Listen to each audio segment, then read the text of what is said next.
Let's get ready to ramble.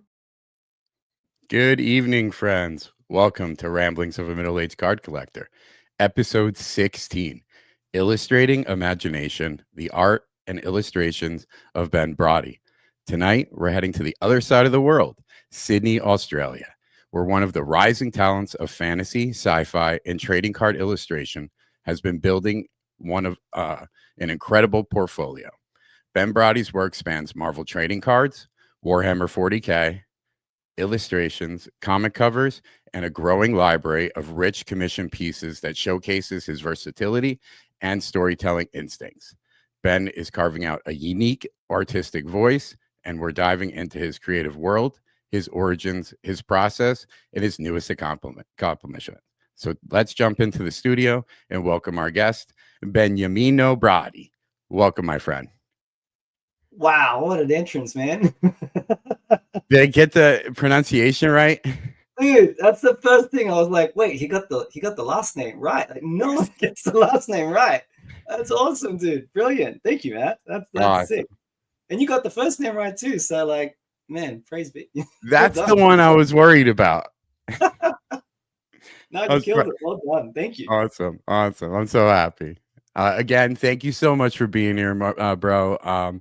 I've got to meet you through our other friends on streams. If you guys aren't aware, I had one of the best experiences you could probably have with an artist live who's in a Marvel card set. On a live, I pulled Ben's auto when he was on stream with us. That was an incredible experience. So it's just fun that, that was probably almost 2 years ago. So now it's fun to have you on as a guest. So thank you. Yeah, that was insane, right? Like I still remember that. That was like had to be the highlight of my year. I was just like, the odds of that happening are insane, right? Like the odds of all that happening at the same time. Yeah, and it was the Dr. Doom. That's crazy. Which is one of my favorite Dr. Doom pieces that's to date in cards. So it was incredible. It was incredible. Legend, thank you, man. Tonight is going to be everyone's up in here. Everyone's saying hi to Ben. Tonight's going to be a little special. Obviously, you see we're here on a Friday night instead of Thursday. That's because of the time difference on the other side of the planet. So it's what, like 1 p.m. by you? Yeah, it's 1 p.m. on a Saturday. So everyone likes to say I'm in the future. So things are good. We're going to make it. That's awesome. Living in the future. Yeah. So, tonight, we're just going to be going through a few pieces. Ben said he might have something to show us if he can. That's going to be awesome. And tonight's a little special because instead of a regular giveaway, I'm going to change things up. I was going to do this thing Miles will give away when we hit 300, but we've been hovering around 285. So with Thanksgiving and all, I want to show my thanks to the guys and girls who've been with me from the start. From the get-go. So this is going to be going out on a live giveaway wheel. We are going to be doing it tonight. I just want to note we have 285 subscribers, but I can only add your name if you're public.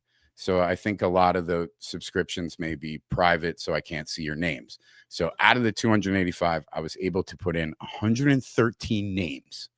So I think what we're going to do is, just to be safe, if you're in the chat, do #rambleon, and I'm going to add any names that I see through Finder to find if your name is already in the wheel. And if not, I'll add it. And by the end of the stream, we'll run that, and we're going to give this away to you guys because I appreciate you. And in the will of giving, Ben, it was our Thanksgiving yesterday. So when do you guys have a Thanksgiving, and when is it? No, we don't. Well, happy belated Thanksgiving to everyone, to you guys. But yeah, no, we don't celebrate it here, unfortunately. Okay. So yeah, but I get to live through you guys to see all the tweets and stuff coming out. It does seem like a really nice holiday. Yeah, it's fun. You get together with family and you say what you're thankful for, and it's a lot of fun. So it's that's beautiful, man. Like that's what it's about, right? So yeah. So, and again, I could say that I'm thankful for everyone in the chat, everyone who's a member, and Ben for being here. So all good, man. More than welcome. All right. So every artist has the moment where art goes from hobby to identity. For you, when did that happen? Wow. Okay. Man, you got some good questions. Geez, in terms of identity, I guess once I started getting paid to do art, that was kind of like a bit of a turning point where you realize it's like, oh, this could actually generate income and you could kind of live off of it.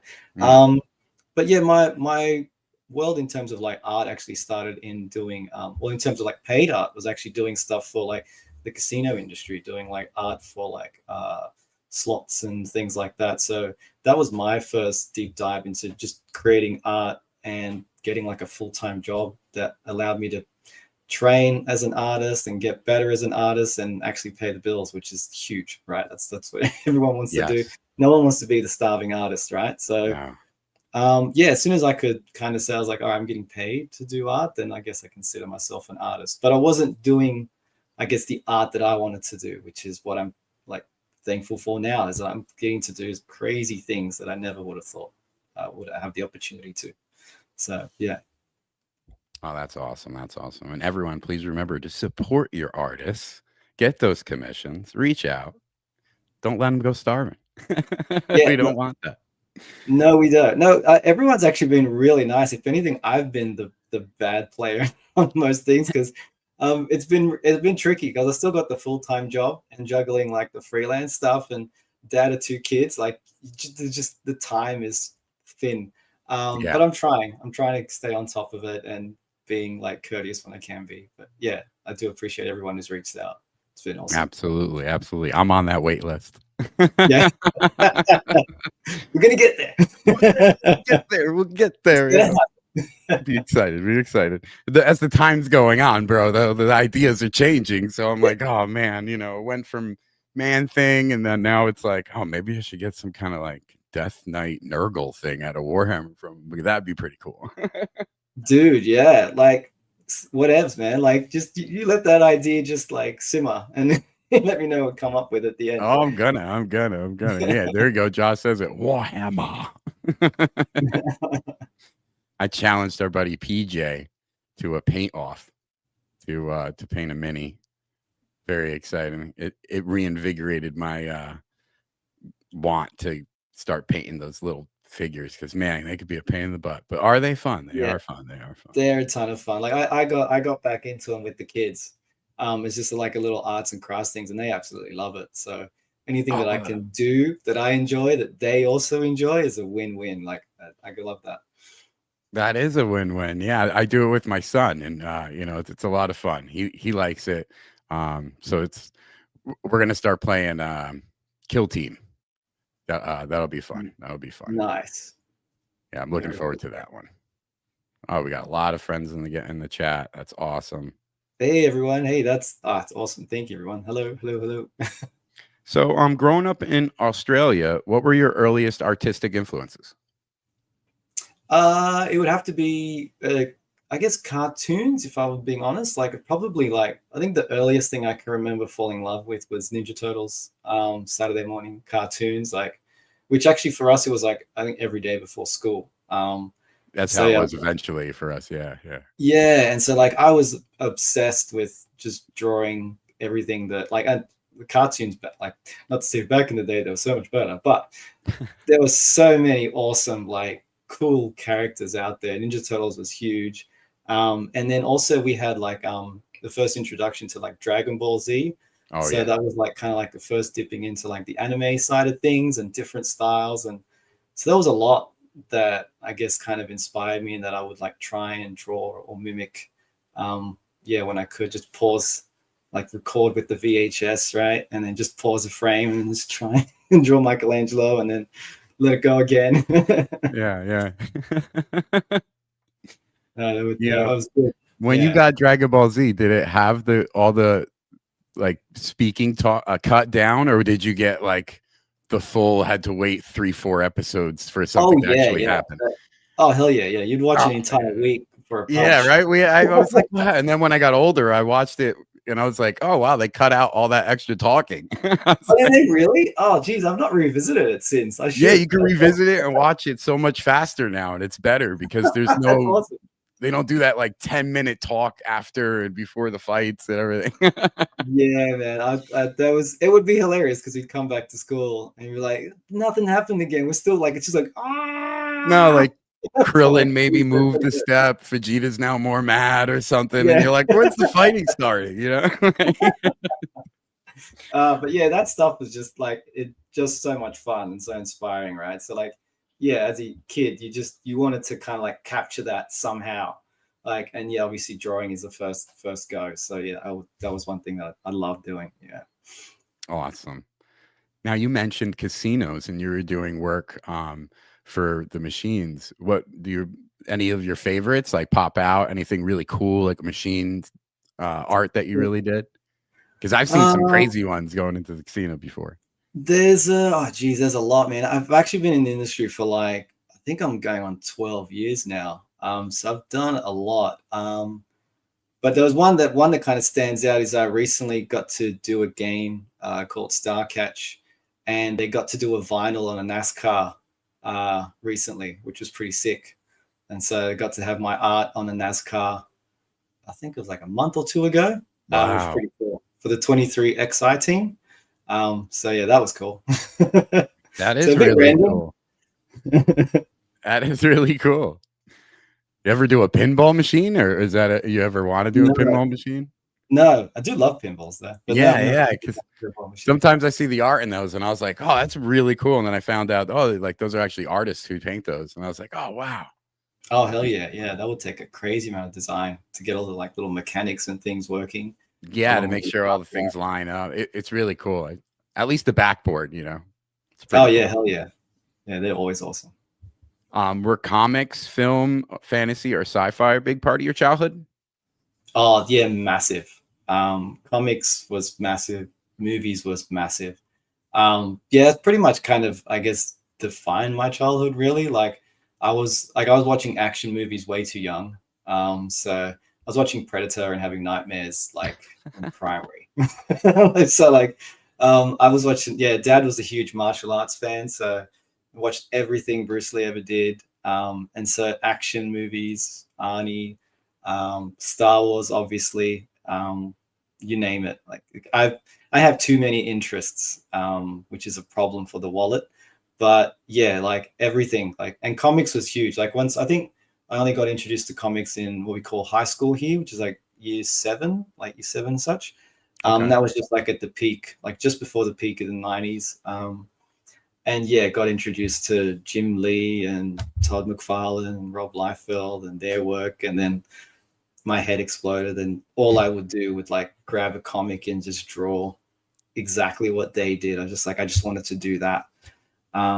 And that was huge. So then the trading cards came out, and then you're looking at the works of like Joe Jusko and Julie Bell and Boris Vallejo, and you're just like, what is this? This is like the art's just taken up to another level, and just like, I can't do this. But you would just be so inspired by it and just stare at it all day. So yeah, oh, that's awesome. The 90s was fun, man. The 90s were awesome.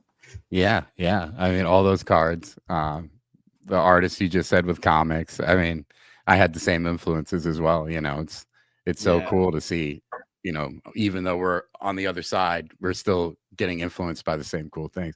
And the inspiration you were getting from it is awesome. So yeah, hell yeah. And that's what's really cool is I feel like we all kind of grew up in that same space and that same time, and we've all kind of somewhat come back in the last 5 years. I feel like so many more people, like obviously I've been introduced to it even more so I've been able to work in it, but yeah, getting to meet everyone and just like, oh, we were all the same kids back in the day, and we're just all coming back to like appreciate the things we loved. So yeah, it's awesome. It's real fun. Did you start in digital, or did you do traditional art when you first were doing these like professional commercial illustrations? Yeah, it was digital. So yeah, when I first kind of jumped in, I was pretty rough as an artist. Like I kind of had a bit of a weird career. Like I only actually started to professionally work as an artist when I was in my 30s. Before then, I just did every other job under the sun. some of them had some links to art, but it was very kind of sporadic and random.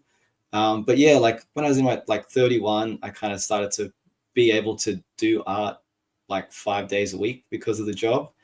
And then that kind of encouraged me to push myself further. And then I would see something and I was like, I want to do that. And I'm like, how do they do that? And then I would just go and just look at, they had tutorials. I would watch every single one of them and take nothing in and then do it again. And then just like it slowly would trickle in and level me up a bit. But yeah, it was pretty rough at the beginning.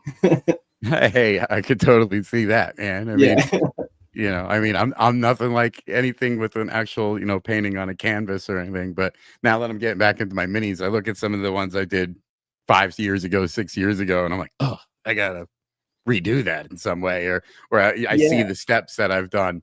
And most of it is just watching tutorials or seeing how other people implement it and being like, oh, I really like the way that they're doing a highlight versus the way this person may have did a wash or something. So I'm stealing little bits and trying to cram it all together into some kind of motion. So no, that's definitely it. Like, I think that was the big mystery. Like, I think growing up, you don't get that awareness that like, oh, if I just keep drawing and if I keep looking at stuff, I'll pick things up and I'll grow and I'll develop. And just the idea that it just takes time and it just takes a lot of drawing. It takes a lot of painting, whatever it is, to kind of somewhat master it or get a sense of it. If I knew that as a kid, I would do so many more drawings, because I just thought always look at it as just like, these are people born with gifts from God, and some of them are, and others just work really hard at it. And I was like, oh, okay, maybe I could be that person. I'll just work really hard. And see if I can like get something to kind of stick. So yeah, that's why like every time I meet like young artists will come up and I'm just like, just keep going, just draw something every day. Like you will get there. Like just keep going. Yeah, you got to keep that muse hungry. Yeah, hell yeah. You know, otherwise they ain't gonna visit you. You know, you got to sit there, put in that work, and the muse will come. Exactly. You know, you've worked with some big clients, Marvel, Warhammer 40K. And what is that? Fru Productions? Yep. So Fru, they're an Australian publisher for Phantom Comics, which has been my recent gig, which has been a lot of fun to work on that. It's cool. I'm loving it, and we're going to touch on that in a little bit. Yeah, you're good. So how did your first major gig with those companies happen? Yeah, well, okay, I'll start with Warhammer. So the Warhammer one was kind of fun in that I had done it's a company in Australia that was producing video games, and they were working on Battlestar Galactica at the time, and they just needed some portraits.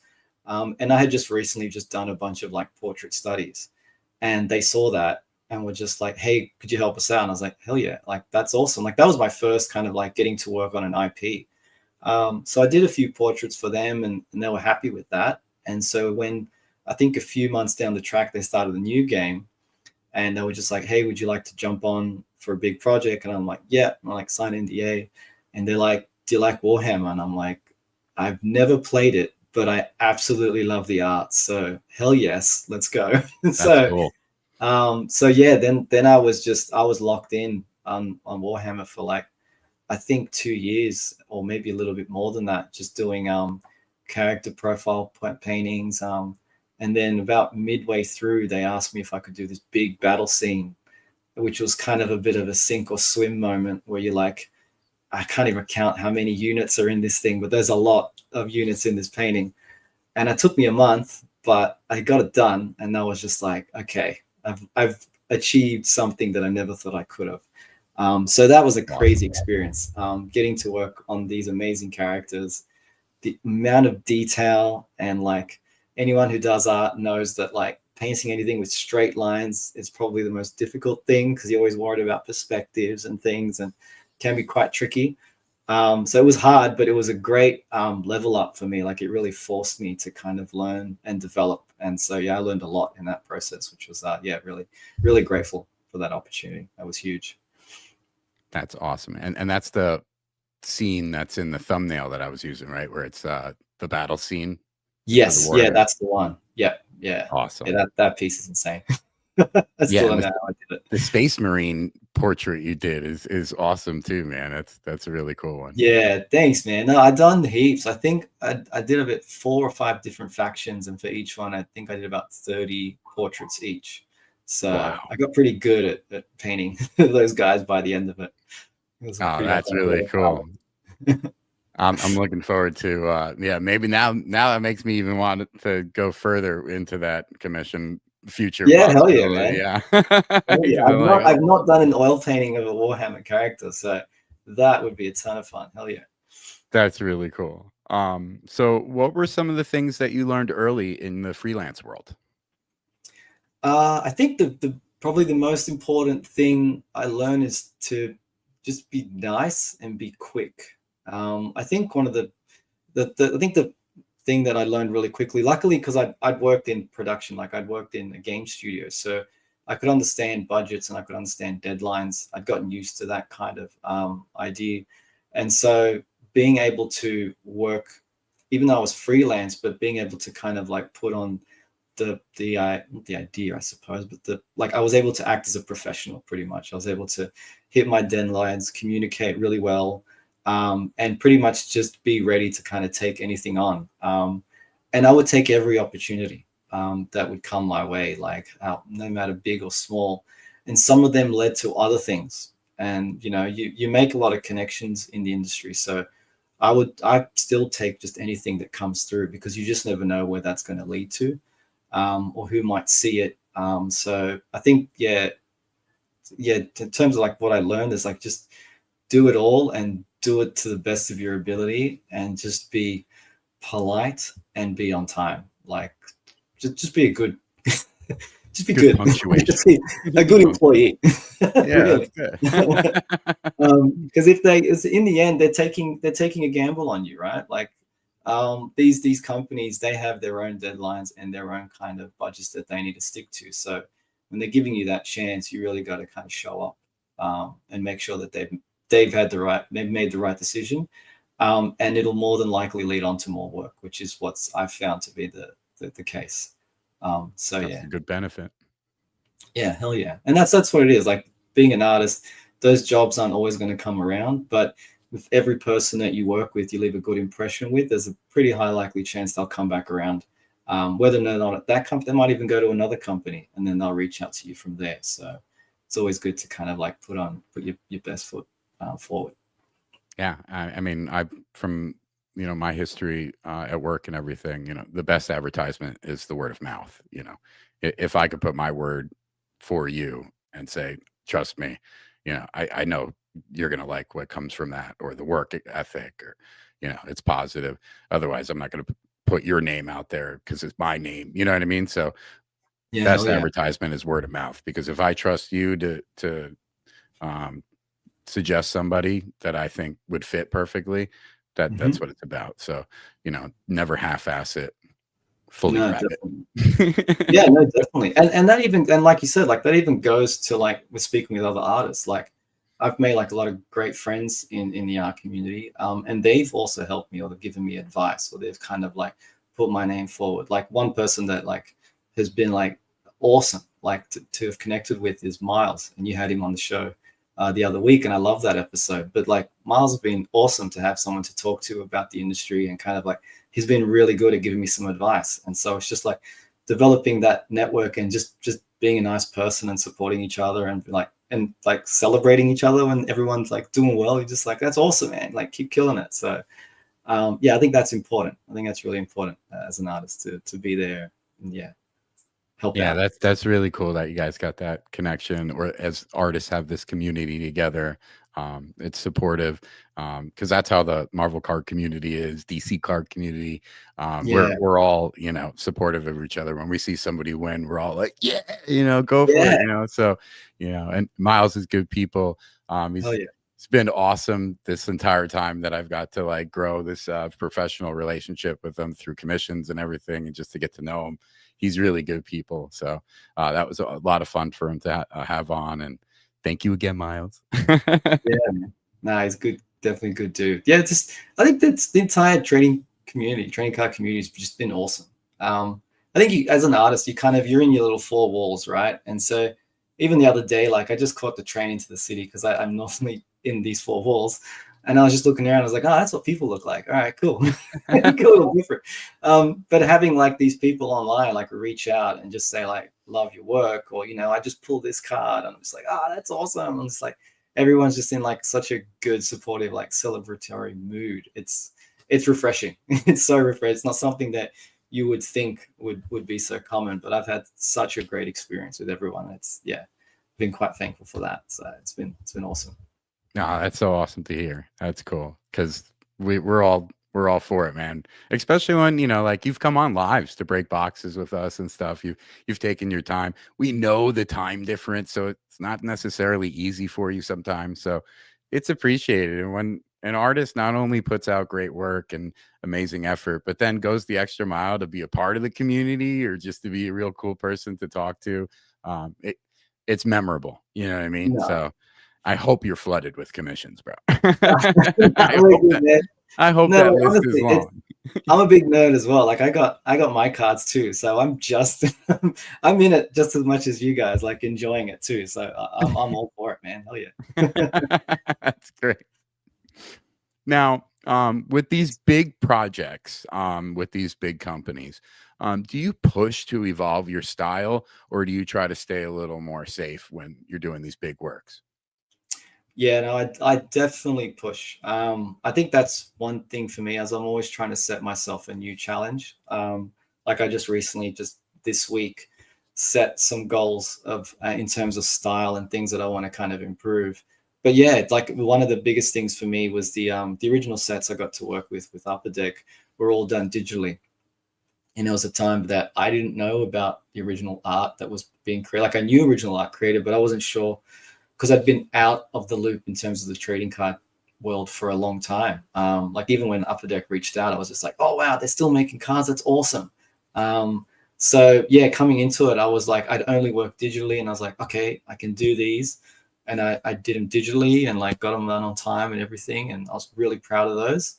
But then when they came out and there was like people asking for like original pencils or paintings or anything, I was just like, I did it all digitally. And that kind of felt a little like, oh man, I can do more. Like I can push myself. And so pushing myself to work traditionally now has been my biggest goal recently.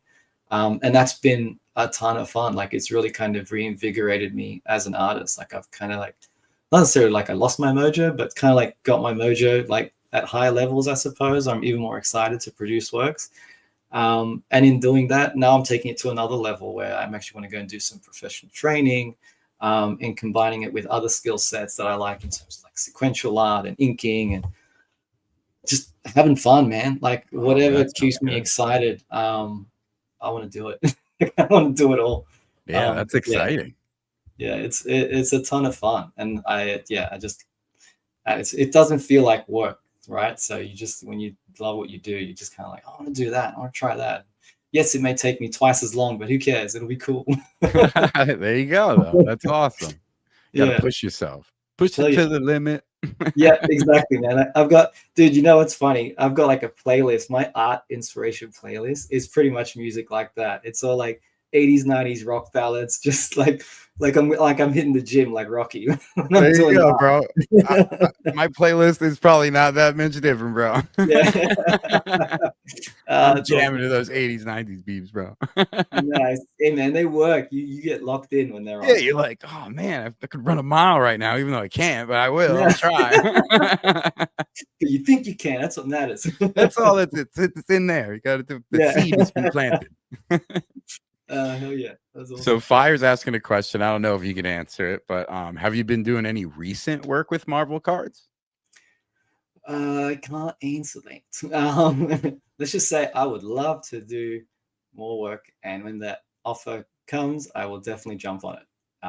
But yeah, I gotten to do some. The most recent thing that got kind of announced was I got to do some stuff for DC's UpperDeck Legendary set. Like that's coming out soon. But yeah, as soon as I can announce things, I will. Very excited. We're all looking forward to that. Forward to that. DC Legend. So that's the card game. So I know some people were talking about that in one of the Facebook groups. So they'll be looking forward to that. Was that traditional? Did you do that like oil paintings? Well, the art style is a little more comic book set, so I did Okay. them all like penciled inked, and then I would just do them digital colors. So there are some original pieces for that set, which I'm excited to show. Oh, I'm excited to hear that. That's awesome. Yeah. I love to see the pieces. When you started to do the oils, man, and then you just like it was like, oh, well, that's where you're at. You're not, you just put the work in, man. Yeah. Every piece I see that you do now just is better and better and better. So if you're going to do all these new testings and going through this extra stuff with like professional tutoring or whatever, I can only imagine what more you could be doing, because I love some of the pieces you've been putting out. And we're going to talk more about, we can go right into this now with, for the card collectors listening, what was it like working on Marvel Flair and Marvel Platinum? That was a dream, man. That was honestly a dream come true. Like so jumping onto that, they pretty much hit me up with a list of characters, and the list was insane. Like I got to pick some heavy hitters, which I didn't think I'd have the opportunity to do. So yeah, like I don't know, getting to there's like, hey, this Hulk's on the list. I was like, I've got to pick that. I got to pick Iron Man. I got to pick Captain America. Like it's insane. The characters I got to pick on there. So yeah, so that was a crazy gig. And then Ghost Rider was on there, and like I love Ghost Rider, so I was just like, hell yeah.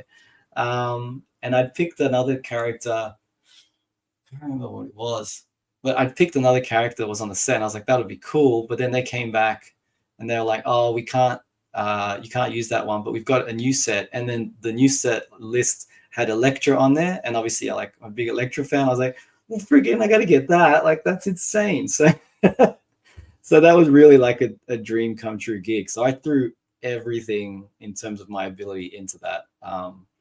Because yeah, that was just a blast, man. And that was so lovely to work with. Like Emily at UpperDeck, she was awesome. Like she really kind of was instrumental in kind of like taking me to like another level of professionalism. And kind of like the set was so well received. Platinum was obviously so well received. Yes.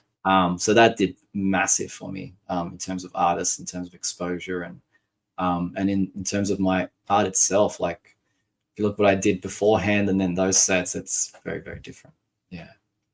Yeah. And like you're saying, you had some heavy hitter characters. I mean, A-Team Avengers, you know what I mean? Like, insane. And you did such great work. I mean, all of them were amazing. I collected, I'm a big Flair fan. Yeah. So nice. To see your art in Flair was what got me, you know what I mean? I was like, oh, and then like I said, when I pulled that Doom Auto, bro, and you were in the room, that's only out of 33. That was an awesome experience, man. That was, that was so That's cool. Crazy. So crazy, right? Like that, like, yeah, Dr. Doom, like, get out. Like yeah.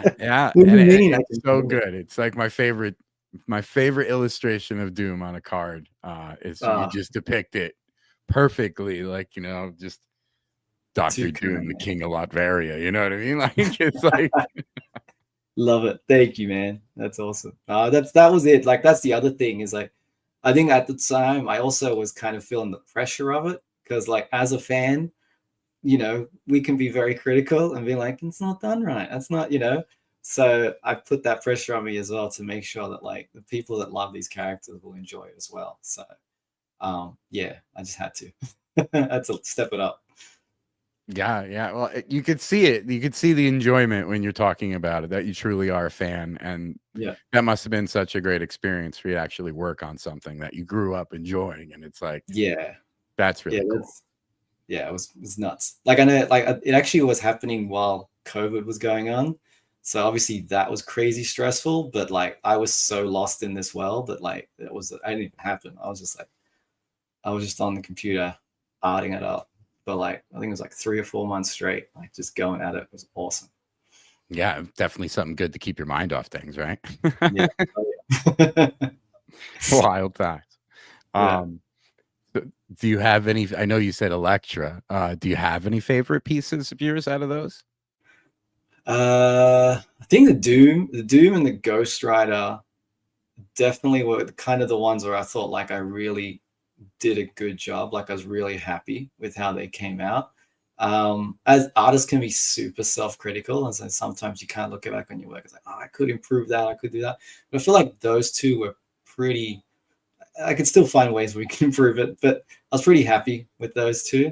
Obviously, I love the Electra. Like, but I want to do 100 more Electras because I'm just happy painting a red ninja all day long. But yeah, what else is there? I can't remember. Captain America was insane. Iron Man was insane. I can't pick. It's like a favorite child. It's way too hard to pick. Yeah, Angel, the way you depicted Angel is beautiful. Yeah, that was cool. Yeah, that was insane. So that was the only X-Men that was on the list. And like I'm a massive X-Men fan, so I was like, yep, grab an Angel.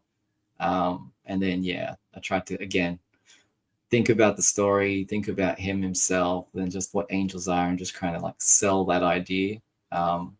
Something strange but peaceful. Yeah, it's cool. Yeah, it's definitely angelic. You know, what I mean? You like, hit the nail on the head. Yeah. Yeah, hell yeah. I was kind of do like fear not kind of pose where like I'm coming to save you, don't freak out. Yeah, okay, I like that. You can see it. It's exactly how you feel. It's you're like, oh wow, it's definitely a great piece. Definitely a great piece. Thanks, man. Thank you. And you were saying that was the only X-Men assigned that you were allowed to pick out of the list? Yeah, that was the only X-Men that was on the list. And it was a massive list. So I was really thankful for that. But yeah, only the Angel made its way. Our buddy Costa was saying careers don't really start until you do MODOK. Yes, I know. This is what's holding me back, damn it. It's gonna happen. I'd love to do a MODOK, actually. That'd be a ton of fun. And then our buddy Fire was saying you got to do a Human Torch in your next one. If you do. Yeah. Yes. That would be cool, wouldn't it? That would be awesome. Yeah, it'd be really cool. Yeah, I love that. So you've done some fantastic Warhammer 40K art. Orcs, Necrons, Space Marines. What draws you to that universe? The grittiness. I kind of like, I don't know. I'm very happy-go-lucky, but the books I read are super violent. So like, like I had like, I don't know if you know the character Nemesis. Was written by Mark Millar, but it's pretty intense. It's fairly graphic. But I just love, like I said, like I grew up with action movies, so I love anything that's just like, oh, that's cool. Oh, that's an insane way to kind of like kill someone. So it sounds really messed up. So no, I totally know what you mean.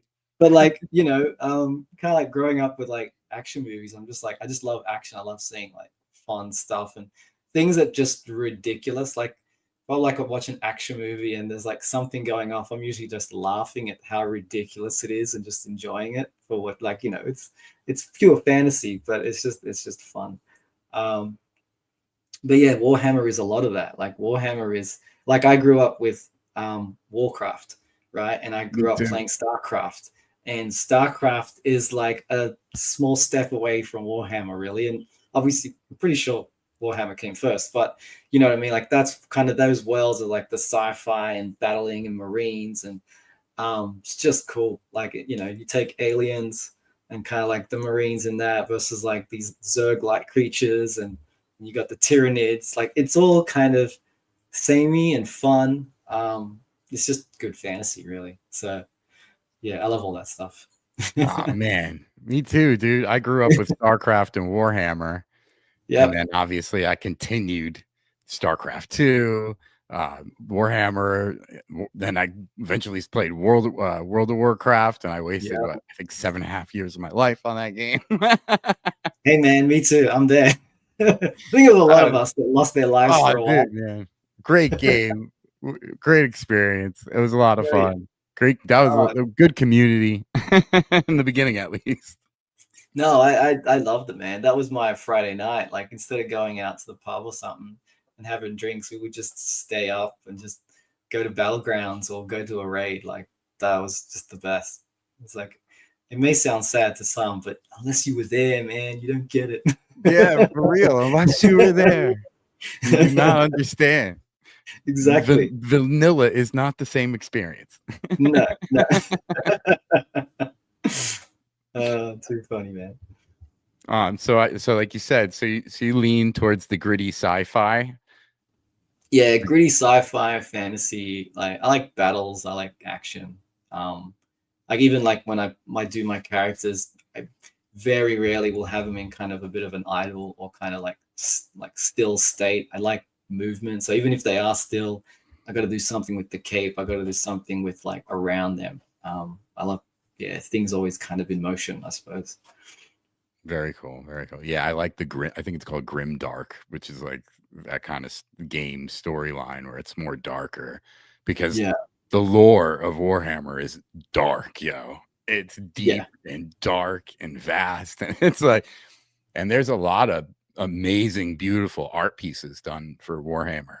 Yeah. Insane big pieces. So when I was like, wow, Ben, I didn't realize that. So when you see your pieces like on game art, like what's that feel like? Yeah, that was insane, man. That was insane. Like, yeah, Warhammer's there's a lot there, and the fans of it love it, right? So, and you've got to be on point. Like every little detail of those units has to be on point. So yeah, it's definitely a point of pride that I got to work on that. And yeah, like I'll take it to shows and people get to see it and they're just like, oh, I know that you worked on that. And I was like, yeah, man. And they're like, oh, that's so cool. Yeah, because there was some big shoes to fill. There's a lot of amazing artists that have worked on Warhammer. And so I would look at like their work and just be inspired by it. And it's like, I got to get, half as much as good as what, was already out there. And yeah, if the fans are happy, then I think I did my job. I think I oh yeah. When I saw it, I was like, oh man, that's amazing. Yeah. So when you're doing like that kind of style, are you getting like inspiration from the books you're reading or just from playing the game and knowing how dark it is? I probably I didn't know too much about the lore of Warhammer, but I knew about like the art. And I knew the art that it inspired as well, like StarCraft, for instance. So I took my love of those things that I kind of understood the aesthetics and the kind of look and feel and kind of tried to bring that in. And that kind of like high detail, gritty, like nothing is polished. Everything's damaged and battle worn. You got bullet holes and scratches everywhere. And that's just fun because you can just like play with that. There's no kind, doesn't have to give it any rhyme or reason. Just like a little bit of grittiness here, and then you're like, "Ooh, that looks cool," and like a lot of kind of happy accidents with that. But yeah, I guess a lot of it is just getting the mood right. It's getting that kind of intensity, and these guys are intense. Like they're happy to die for the cause. So yeah, they're all like kamikaze pretty much. Yeah, they'll die for the emperor. Yeah, exactly. So let's move into like conventions because I've been seeing that you've been going to a lot of conventions. What's the main convention over there? Oz Comic Con? Yeah, so Oz Comic Con was kind of the first one to kind of get me in to do some guesting, which was huge. So yeah, they do a ton of shows around the different states here in Australia. And then the other big convention is also Supernova. And so yeah, I've been getting to opportunity to go on some of those as well. So they've been a ton of fun. Yeah, that's been very really cool.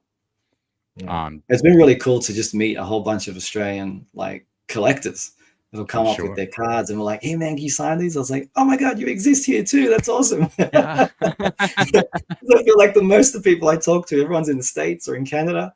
Or in the UK, so it's fun. I'm just like, oh, there's some Aussies collecting. Yes, let's go. Oh, that's awesome. That's awesome. Yeah, I've never heard of Oz Comic Con until you were posting your pictures, but I have heard of Supernova, so that was cool to see. And great conventions for over there. And new experiences were good. Did you do like teaching or demoing techniques? I did, yeah. So they asked me to do some workshops, and so I've done two. So one's been like a little bit of a bit of a sketch card demo, just kind of like teaching kids. Like it's really like more like how to draw in very small format, a little demo, and that was a lot of fun. Just kind of like kids just get a whole bunch of sketch cards and they'll just go at it and like just pick your favorite character, and then we'll kind of like I'll just give them a brief rundown of my process of like how I work on things, and then they just go, and I just kind of like give them some tips and tricks along the way. And then the other one I've gotten to do is also one on like in terms of breaking into trading card art is what it's called, but it's mainly just about working professionally as an artist. And so I kind of try and just give everyone a bit of a heads up on like what my process is and how they can kind of add that into theirs to try to improve. So yeah, and then those have been really gotten some really good feedback on, which has been really nice to see. Oh, that's awesome. That's awesome. And conventions help artists like connect with fans in new ways, you know, so that's pretty cool. Yeah, hell yeah. Yeah, like it's been awesome. Like I met a ton of amazing people and a ton of amazing Australian artists that like I guess one mate of mine, Alex, who I met him at the first con and we've been mates ever since. Didn't realize he only lives like 5 minutes away from me. So it's just that's like awesome. You're in your little bubbles, right? Like we're just working away. You don't even realize there's artists just next door. So yeah, it's pretty that's cool. really Getting cool. that bit of exposure. That's awesome. Big world, but sometimes it could be small. So that's cool. Yeah, that's cool, man. Very much, very much. So let's talk shop. What's your typical workday like in your Sydney studio? So for me, these days I've still got my 9 to 5. So Monday to Friday, I'm making games. And then at night, after the kids have been handled and gone to bed, I hit it up. Like my kind of freelance night starts usually about 9:30, and then wraps at 2 p.m., 2 a.m. to 3 a.m. depending. So they're long days. They can be intense. But like I said, like I love it, so it doesn't feel like it. But yeah, it's been a ton of fun. Like I've gotten amazing opportunities the last few months, which I'm really excited to show at some point. But man, I've been having a blast. So yeah, there's been a few nights where I've gone to bed at 4 because I've not realized, like, you know, you're just going, and then you're like, oh crap, I gotta wake up. I got work. Yeah, I gotta wake up and work again. But yeah, you love what you do, so you just keep doing it. Yeah, not healthy. I'm trying to kind of like step back a little bit, but when opportunity presents, man, you can't say no. You've got to go for it. So yeah, just go and go. Gotta grab it by the horn sometimes. Yeah. Hell yeah, man. So are you starting with like traditional sketches, or are you jumping straight into digital? I try and do, because of deadlines, I can flesh out ideas really quickly digitally. So I'll still use it to kind of like sketch most of my stuff. I will sometimes pencil things, but then I've got to like scan it in, and then it's just that process. So I'm always very conscious of deadlines, and as you're aware, like my time, I don't have like a whole day to kind of think about things. So sometimes I'm just going to go, and so I try and do all my planning digitally. So a lot of that is kind of like locked in, and then once the client's approved and they're happy with everything, then I'll then kind of transfer everything onto a canvas board, and then I start the painting. So I do all the problem solving, all the kind of like ideation digitally, and then once that's kind of like locked in, I'll do it traditionally. I have been trying to do a little bit more traditionally, but when I do it traditionally sketches, it's more kind of studies, just to kind of like get that kind of movement, or like kind of like the muscle memory of just like sketching traditionally. With digital, you have a lot of crutches where you can kind of like, oh, I didn't get that right. You can just grab it, select it, and move it a little bit to the left, and so you kind of can kind of like cheat a little bit. Whereas when you work traditionally, you've got to like erase and start again. So, yeah, no, it's like a new movement and everything. Exactly. Yeah. So I do want to still get that, because so I'm trying to do that more as a study thing at the moment, alongside the actual work I do. So yeah. Nice. I'm hoping to do it all traditionally when I have the time. Okay, that'd be cool, because a lot of people would love to see like sketch studies or some kind of like proof of an art. That'd be really cool. I do that sometimes. So I'll still do like the kind of pencils. Like once I've got like a bit of a sketch, I will do a lot of that kind of stuff traditionally, just to have it there. And then those I'll scan in and then paint over and then send to client. But yeah, like I said, it all depends on my time, how much time I've got available. Yeah. I can totally understand that, man. Time it's fleeting, you know. Yeah. Do you have like a favorite program or tool that you're using when you're using digital? Pretty much Photoshop. Okay. Just using Photoshop for everything, really. I use it in my day job. Like that's my main kind of tool, I suppose. So I just do more of that in my planning and such. Yeah, which is fun. Nice. And we touched on this before. You know, you've been diving into oil painting. What inspired that shift? I think I'd have to say a lot of it stems from Dan's work. Seeing Dan's process, like he's been very kind of putting out a lot of information on his Patreon. Just like he has like a beginner's course for oil painting on there that I think runs for like 3 or 4 hours. And I just watched that and was like, I think I can try that. And so just having that information available, where I was like, he just lays everything out. I was like, get these paints, like get these brushes. These are what these do. This is what the mediums are. And it's like, watch that 3 times, take notes. And I'm like, okay, I can try this. And then that's what led to me trying. I think my first painting was the Spider-Man portrait. Mm-hmm. And I was like, all right, let's see if I can do this. And then I did it. And I was like, that's not half bad. So I was like, let's try and do that again. And then, yeah, it's just been a process of like trial and error, but I haven't had any kind of real proper training other than like what I've gotten from a lot of Dan's tutorials. But I did get to do a mentorship with Dan. It was a year ago and a bit. And that was amazing. So getting to work with him and him actually seeing like my process and then kind of giving me tips and helping me grow as a traditional artist as well. Like, you know, there's a tons of things that like, just in terms of like what colors to lay down first and how to handle certain problems. Like you just don't, like digitally, you just do it. You just, you know, pick the color and it's there, but traditionally it's very different. There is a kind of order of things. So having him available to just ask those questions was, invaluable. So his work was huge in terms of like pushing me to doing traditional oil painting. For me. And then obviously when you go back to the work that inspired everyone else, like Julie Bell's work and Boris Vallejo's work and Joe Jusko's work, and you realize their processes are the same that kind of Dan uses or like similar. You're just like, oh, okay, well, I love that work. Maybe I can try and kind of find a way to, you know, mix my style with theirs. And I don't know, you just always wonder, like, I wonder if I could do that. And so I just try. You'll never know if you don't. So there you go. That's pretty much it. That's everything I've kind of done. I'm just like, for the longest time, like I remember vividly, like I could never do portraits. I was like, oh, that's for like magic people. Like, you know, there's only certain artists that can do that, because that's just, no one could do that. And I spent, I think, a week doing noses, and then a week doing mouth, and then a week doing eyes, and then I realized, like, oh, I can do portraits now. I was like, I get it. It just took just repetition and just training, and then you're like, oh, I can learn a thing. I just have to put in that time. So I took that same like thought and just like, let's do that with oils and just like deep dive and see how much I can learn. So yeah, I got to put in that work, and it shows. Yeah. It's definitely showing. It's a long way to go, but thank you. You're on the right road, bro. You're on the right road. Thanks, man. Are you juggling multiple pieces at once? Or are you focusing just on one and then moving to the next? I'll usually have 2 going. So I like to kind of have 2 going.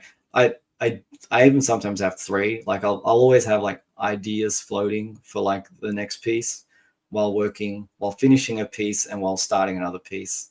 I like to kind of have like, I don't know, a bit of an ADHD brain, I think, but I just like to kind of like play. And so like as I'm finishing something, I'm already like thinking about the next one. So I'm like, oh, I'll just do some scribbles over here, see what that could look like. Awesome. But yeah, usually 2 is about what I kind of like to have going. Yeah. Okay, that makes sense. Yeah. And are they like completely different? So you're not getting tired. You're like jumping. Some are, sometimes they are, when they're like from different clients. Like I just recently had like a bit of an overlap, which is slightly different. And I was just like, oh, okay, it's a little bit different in terms of scale as well. But yeah, usually it's kind of like, I think everyone kind of knows what I paint these days. It's a common theme going. So they're not too different. They're not too different. But yeah, you get a sense. So is there a step in your workflow that would inspire new artists? Step that might inspire other artists. Or surprise that, oh, he's doing it that way, or I don't know about surprise. But I do use a lot of photography of me. So okay. a lot of the paintings you see, whether they're female or male, my body type seems to be able to pull off both. But it's usually me posing for that in some way, especially when it comes to like hands. Hands, it's usually my hand that's in there, because I just want to try and get as good a reference as possible. I will work as much without reference that I can, but I think when it comes to like getting the best possible piece in the end, I need to make sure it looks right. And I feel like even if I use it for just inspiration, I'm like, oh, I kind of like the angle of that pose, I can kind of like sketch it out and make it more dynamic, but at least I'm working from something that's somewhat real. Because I am trying to kind of hit that like stylized realism with my work. So I don't want it to be too cartoony, but not too realistic. So somewhere in some happy medium. Yeah, so a lot of photography. Yeah, like there's a funny one I did of the magic piece. I needed to get a light source, and so I'm like posed in my pajamas with like my wife's lamp in between my legs, turning to the magic's blade, and that photo will never see the light of day, but it is funny. That is funny. That is. So yeah, if you ever want to see embarrassing photos, just raid an artist's phone. There's a ton in there. Is your wife taking them for you? Like sometimes, yeah, she'll eye roll, but she'll do it. It's like, you really need this? Yeah, it's like right now, and I'm like, yes, no, a little bit lower. Excuse me. That's funny though, man. Yeah. We got our buddy Josh just saying his son actually just asked about digital art training. Where would you say there would be a best place to start? Well, I think one of the more, you know what, these days, I reckon if you've got an iPad, get Procreate. I think it's like 10 or 15 bucks. And if you just want to do digital art and start with just the basics of painting, like you just want to be able to pick colors and brushes and go, like I highly recommend that to kids to get like Procreate, because one, it's really cheap. Like most kids have an iPad. I don't know if they have an iPad that they can draw on. I think it's like iPad Pro or whatever, but there are certain applications. Yeah, Procreate. Yes. That's huge. I think that's like an amazing app. Like a lot of professionals use it for finished work. Like you don't need to spend, I think Adobe like cost me like 80 bucks a month or something. Like you don't need to do that if you just want to learn art. Like Procreate's the most affordable way. And I think that's it. You just want to have that like accessibility, right? Like obviously you can work with pencils and stuff, but I think if you want to learn and you just want to churn through drawings to kind of develop your skills, I think digital is the way, because it you know, you won't need to buy a new pack of pencils every week. You just like new canvas, go again. And yeah, it's pretty cool. Yeah, I highly recommend that. Yeah, don't get the expensive stuff. There's no point. If you're just going to be learning. Yeah, if you're learning, like I said, like Procreate is good enough that like finished work is made on that. Like I'm sure that there is trading card art that was done completely start to end in Procreate that's out there. So yeah, there's no reason to go anywhere else. Yeah. Cool. He's saying his son is a fan of the art from Dispatch. Oh yeah, cool. Yeah, nice. Very cool. Very cool. I've never heard of that game. I have heard the name, but I'm not familiar with it. And Dre's saying, release the magic photo. I'll put a price on it. Or in a certain number. It'll be auctioned at the end of the show. Yeah. Oh dear. Maybe one day. So when you're not working on client projects, what do you gravitate towards creativity? That's a good question. probably a lot of the same, which may sound boring, but like that's kind of like all I want to draw, really. It's just the stuff that inspired me. Like one thing that I've wanted to kind of lean into is doing some stuff like some Star Wars stuff. Like I'm a huge Star Wars fan. Like I got Baby Yoda hanging in the back. And I haven't done a Star Wars piece, and it's really bugging me. So I really want to do a Star Wars piece when I get some time. But yeah, usually like when I'm thinking creatively, I'm just thinking about things that I already enjoy. I do have like some stories and kind of ideas of just cool imagery that I'd like to do that are very different to comics, but I've not had the time to kind of invest in those. But hopefully in the new year, I can look into that. But yeah, I just kind of want to try to create images that kind of resonate and kind of like have like a bit of an impact, and people can kind of look at it and be like, oh, that's cool. Like, I'm not a very deep thinker, so I'm just like, does it look cool? Cool, sweet, awesome. On to the next cool thing. Yeah, I guess that, yeah, for me, it's always just kind of like, I love like the figure, I love anatomy, and I think a lot of that comes from superheroes, man. You're looking at bodybuilder reference like there all day long, and you're just like, oh man, the anatomy's cool. And so like even just doing just the figure, like just a nice figure painting, like I'd love to do stuff like that. And I'll do that for my studies. I'll do a lot of life drawing and sketching, and that's just studying the anatomy, and that's just, it all kind of helps everything else that I do. So yeah, it's always in the same kind of vein of things. Yeah. Nice. Have you ever thought of developing like a personal characters or exploring interpretations of existing ones? Yeah, I have. I've got a comic book that's been sidelined. I did a few pages back or 20 years ago or something. But there's an idea there for a story that I've always wanted to kind of flesh out, that I hope to one day be able to do. It's just when the time allows. Like I've always wanted to, like I did get to do some like comics back in the day, like some sequential pages, and that was a lot of fun, but they're a lot of work. They take a lot of time. So I would love to do that again. But yeah, do like with my new skill set, I suppose, like and see how I can kind of like tell that story now. That would be really cool. So yeah, I do hope to visit that. Like I would love to do my own comic. Like that would be, yeah, another goal that I kind of set for myself, and maybe one day we'll get there. Very cool. Very cool. Yeah. When you're doing your works and you're at like conventions, like how do you choose what becomes a print? Really it comes down to like, I guess what people kind of want. Like a lot of my stuff, I can kind of, a lot of stuff that I'll do are things that I enjoy, and usually they're things that other people enjoy. So I'll just put them out there. Like I love doing pinups. I love doing like female characters, but like powerful female characters. And they're usually things that resonate with others, and so they'll like those as a print. So that's usually what it comes down to. It's just like if anyone else is interested in it, and like I've had people even request like certain, like I remember there was, I think a year or two ago, someone asked us like, oh, would you do a gambit? And I was like, oh yeah, I'd love to do a gambit. And I just had some time one day and just went, like sometimes you get into a flow state, and was able to get him done in like 2 days. Just done Nice. this gambit painting, and I was like, hey, this isn't half bad. So I put that out as a print, and that's probably my best seller. Like everyone loves that gambit. So sometimes you just got to hear what the people want. Yeah, right.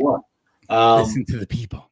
Yeah, listen to like people. Like I know that like when it comes to conventions, Spider-Woman is yet to be done. That's a good point. But in terms of conventions, like it's very kind of, I feel like it's like 80% anime, 20% comic book these days. Like, and that's fair enough. Like a lot of the young kids are kind of reading manga and watching the shows like that. That's cool. Like it's awesome. So a lot of the stuff that I kind of do are things that like some kids are into, which are kind of like everyone recognizes Spidey and they recognize Iron Man, but the more obscure characters like the X-Men, I feel like a lot more like our generation, or a little younger than us, that are kind of like still remember that and they want to have that art on the wall. So I kind of appeal like to, I guess, that audience, I suppose, if that makes sense. Yeah, it's a bit of fun. Like I do anime too, but I just don't have time. Can't do it all. Can't do it all, right? I think I got a Goku and a Princess Mononoke. So far are the only 2 prints that I've been able to get done, and people have enjoyed them, so that's good. Awesome. And being in Australia, do you have like a lot of influence from anime in the area? Yeah, it's huge here. Anime is massive. Yeah, we get like a lot of the voice actors will come out and do shows, and there's a lot of a lot of the artists that do artist alley and things. I'd say 80% of it's anime. And yeah, it's awesome. Like I love it. I appreciate it myself. Like I grew up with Pokemon too. So like when I see a really nice Pokemon print, I'm like, that's cool. And then I check with my boys and I'm like, do you want it? And they're like, yes. I'm like, all right, I want it. So I'll buy it. Yeah, because it's just cool. It's just fun, right? But yeah, it's anime is pretty big influence here in Australia. And yeah, I'd love to do more, but we'll get there. You get there. You get there. There's a hierarchy, man. There's so many things I want to paint. Yeah, I can only imagine, brother. Yeah. So has working with an oils influenced your digital art? It has. Yeah, that was something that was really surprising. One thing that oils taught me is I feel like I've understood color once and for all. Okay. I used to struggle with color a lot because with digital, like I said, you got a little handicaps and things that can kind of help you massage things to kind of make it look good. And you don't necessarily know why it's working. It just works. It's just like, I know I need this color, but I don't know how to get it. And digitally, you can kind of just get it, like using some filters or some adjustment layers, and you can kind of refine the image in that way. And I'll still do that even with some of my traditional stuff, because I haven't done a great job of like transferring the traditional to digital. So I'll still have to do some of that tweaking to make sure it matches the original. But working traditionally, you really got to mix that color, and it kind of forces you to kind of understand what you need to kind of like get the actual result in the finish, right? Because it's there on the canvas. Like I can't adjustment layer it. It's either exists or it doesn't. So because of that, my digital painting has sped up dramatically, because now when I color pick, I know exactly what I'm doing. I feel like I was like, oh, I know what color I need here. I don't fuss about as much as I used to. So it's been massive for me in terms of my digital work. Yeah, it's been cool. That's really cool. Yeah. And have you seen your digital work style changed over the last few years? Yeah, I think so. I think I'm a little more loose than I used to be. I think like I try and kind of work with I like seeing the brush strokes. I do kind of feel like I was telling a friend like a few weeks ago, I was like, working traditionally, I feel like I'm like cheating, because you can work very loose and it looks awesome. But if that was digital, you're like, oh, it's unfinished. You need to like tighten it up. It's not as crisp, but for some reason traditionally it just looks right. And then sometimes when I'll scan it in, I'm like, oh, I still got to like make it a little tighter, just hit that kind of like I don't know, like high resolution threshold that's required by digital or something. But yeah, it makes me work a lot looser digitally, and I like it. It's cool. It's not as crisp as it used to be, which is good. Yeah. Oh, that's awesome. Just keep pushing forward. Yeah, it's funny. Like you just kind of keep doing things and you're like, oh, I like that. I'll keep doing that. And that's kind of how I grow, I suppose. Hopefully it's always a good thing. Yeah, yeah. I mean, you guys haven't seen it. You haven't seen much of my new stuff, so it might be horrible. No. No. I that would be no. Yeah, I'm just teasing. I'd bet money on it. I'd bet money on it that everyone, when we see it's gonna go, oh my goodness, look at the progression in Ben's work. Fingers crossed, man. No, that's what we're gonna say. I mean, and right now we're gonna touch on that because I want to spotlight on something that I thought was huge, was your recent cover art for the Phantom with Fruit Publications. I love them. The pieces that you've done that I saw, which was what issue 2004 and 2009 were the covers. Sure. Yep, that's the ones, man. Yeah, beautiful pieces, dude. Thank you, man. Yeah, they were awesome to work on. Like, comic fan, right? Getting to work on comic covers is kind of the dream. So getting to do that was huge. And like, yeah, you throw again everything into it because you really want it to be something special. So yeah, I absolutely loved working on that. Like I read Phantom as a kid. Like we've got like the Sunday paper, and that would always be in the Sunday paper. Like that was the first comic strip that I probably read as a kid. And it would be like maybe 3 or 4 panels, and you'd like have to wait until next Sunday to read the next 3 or 4 panels.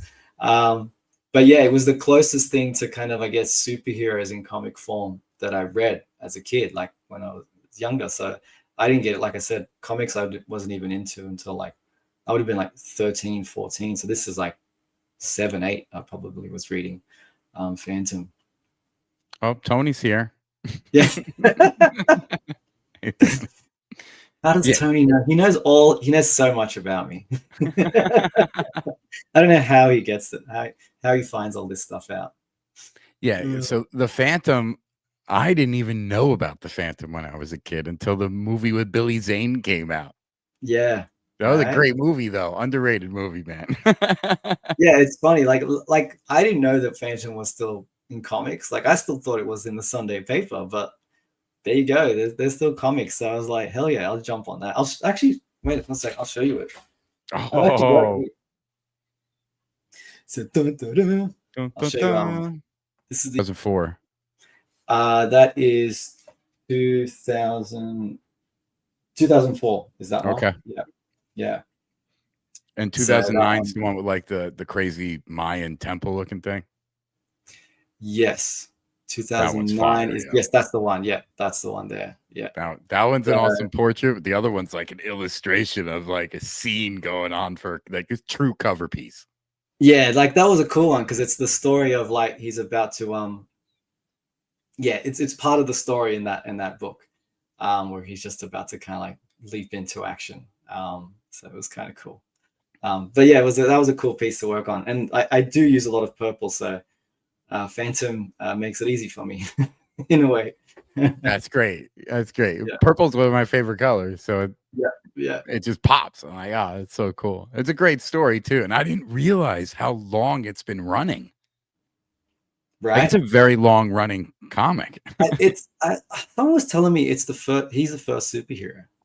I don't know how true that is, but supposedly he's the first superhero that was written. What? So yeah, I don't know if you guys want to fact check that, but yeah, it's a good fact. He's been around for a long time. I do remember hearing that he's been around for a very, very long time.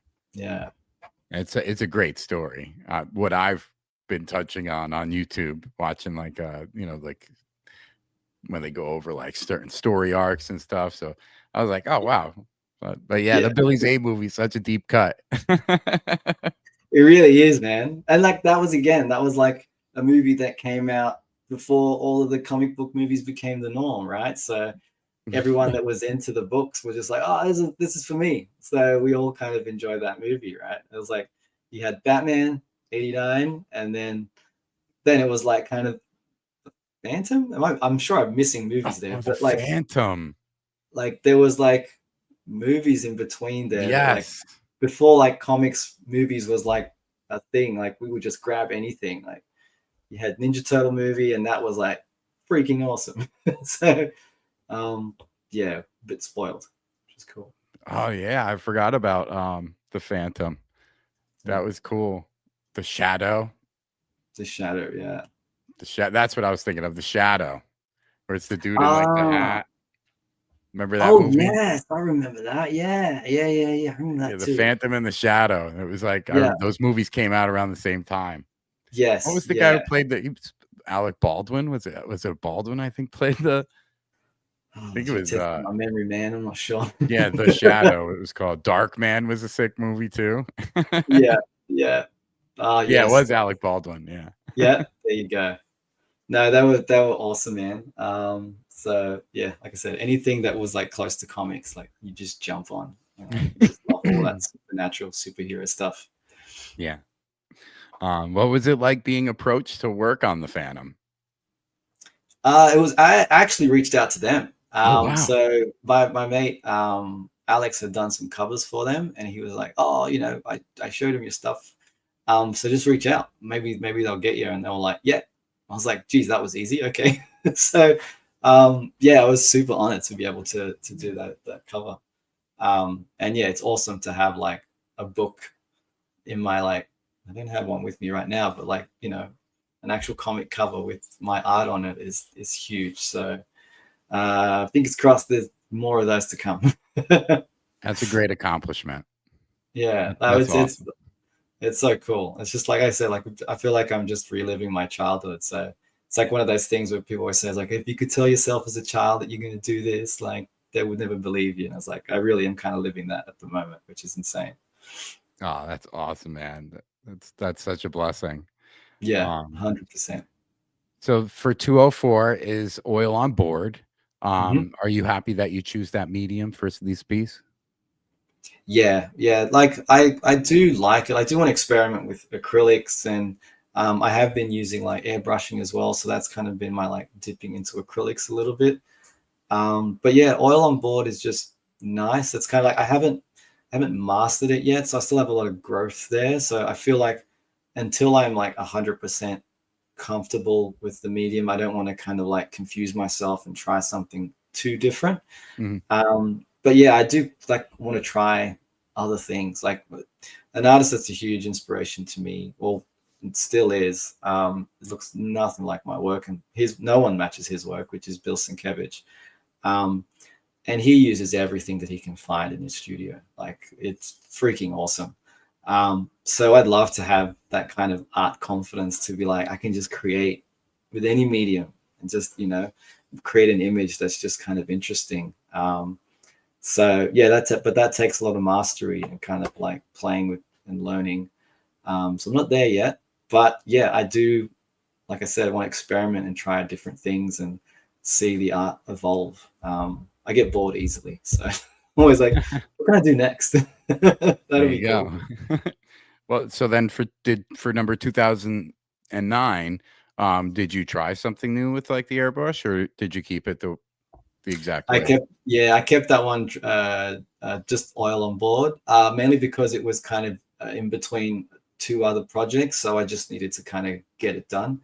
That's another thing. It's like I have to kind of like manage my time properly. So when I have time to experiment, I will.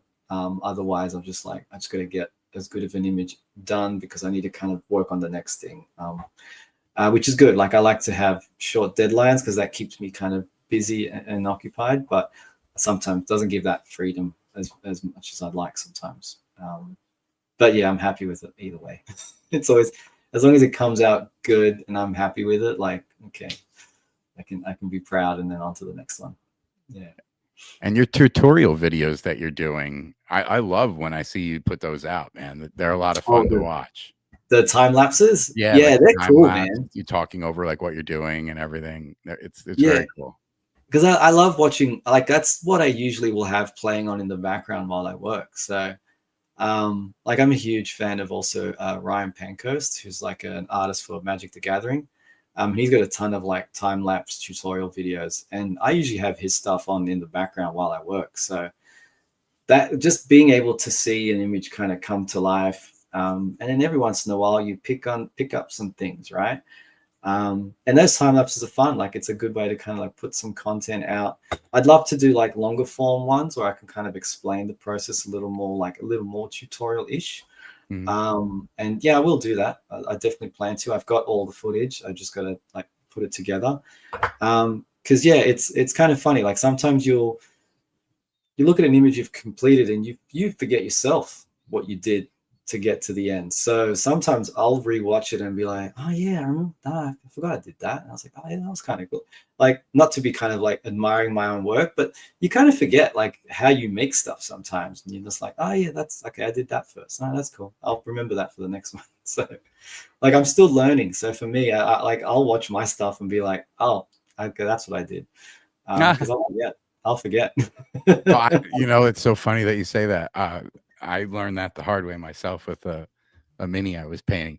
So now I'm like writing things down. So like I'm writing my bases, I'm writing what I'm going to be highlighting with, the washes I'm using. Because otherwise I'm like, I might not get back to it tonight or tomorrow. I might get back to it Sunday. And then I'm like, oh man, what did I do? And now all of a sudden, because I don't paint everything together, I leave them in pieces. So when I put them together later, that way I can hit up everything. Yeah. And then, nice. And I don't want to miss a step when I'm painting like the backpack part versus the gun or the whole body. And I'm like, so I learned the hard way. I was like, oh no. And then I had to like start all over basically.